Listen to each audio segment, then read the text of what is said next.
Now, if you give a 2-year-old a cookie, they will eat it right away because it is developmentally normal for them to have no impulse control. But the truth is that a lot of us are really not much better because we have an idea or a request or a thought that crosses our mind at work and it just bloop, it just comes right out. It just goes right in here and it just bloop, it's like business Tourette's. It just bloop, just comes right out.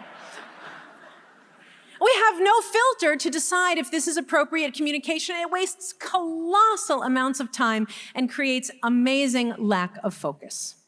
I'm going to teach you 2 different models that will help you save yourself from this problem. But first, I need all the ladies to meet me over here for a moment. Everybody lean in over here. Just a little tangent here because this is very personally important to me.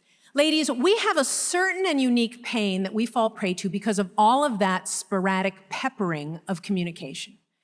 The pain is that it tricks us into thinking that we have made human connection, but really, there has not been any emotional component. And this is very bad for women. We get stuffed up with our stress and we can't focus. In the old days, gals, we would get together and we would talk and we would talk and we would talk and we would talk, and then there would be a quilt. That's how long we would talk. That's how long we would talk. I get it all out. So this is really true, though. I'm going to give you an assignment right now. It's going to be an assignment for the women, but in the end, it has a gift for the men. So here's what we're going to do. This is lighthearted, but I'm very serious. Women, I want you to find a wonderful girlfriend with whom you can drain the well. Drain the well. Here's how it goes. You call Lori. You say, Lori, can I vent? And Lori, being a woman, will say, you bet. And you say, Lori, blah, blah, blah, blah, blah, blah, blah. And Lori says, uh-huh. And you say, Lori, blah, blah, blah, blah, blah, blah, blah. And Lori says, amen.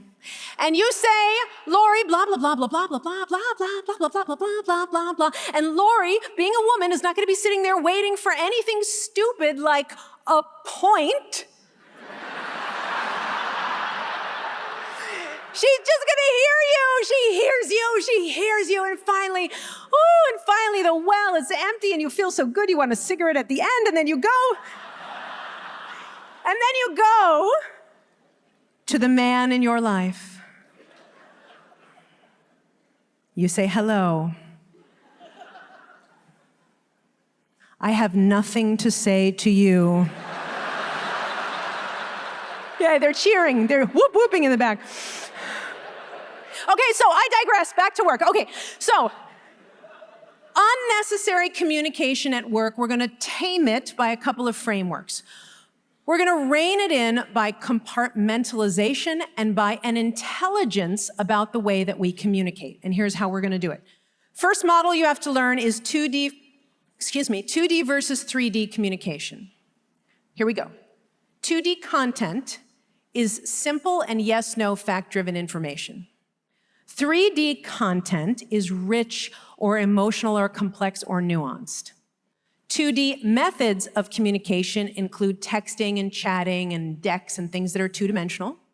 And 3D methods of communication are meetings and the phone and places where we can be together. When you get in trouble is when you mix the medium. So if you push 2D content into a 3D medium, you waste time. And if you push 3D content into a 2D medium, you lose richness. So this, as an example, is if you're in a sputtering email thread that's been going nowhere for 56 volleys, that means you're trying to push 3D content into a 2D medium. If you're in a meeting and you're playing hangman on your mini legal pad because you're so bored, it's because you're sitting in a room full of 2D report outs. So use this terminology with your team to help decide how and when to communicate. Next, now we have to move into urgency. The next tool, the yellow list, will help us do that. This is one of my favorite tools. The yellow list is a document that you keep for each person that you work with. And at the moment where you're about to communicate with them or send an email or send a text, you stop, you take a white space wedge of time, and you ask yourself, does this need to be sent right now or asked right now? And if not, you put it on the yellow list. And then as your yellow list accumulates, you ping your person and your friend and you say, I need to have a little debrief with you, and you go through it quickly and easily. Your inbox will look like a ghost town if you can get everyone on your team to use this technique.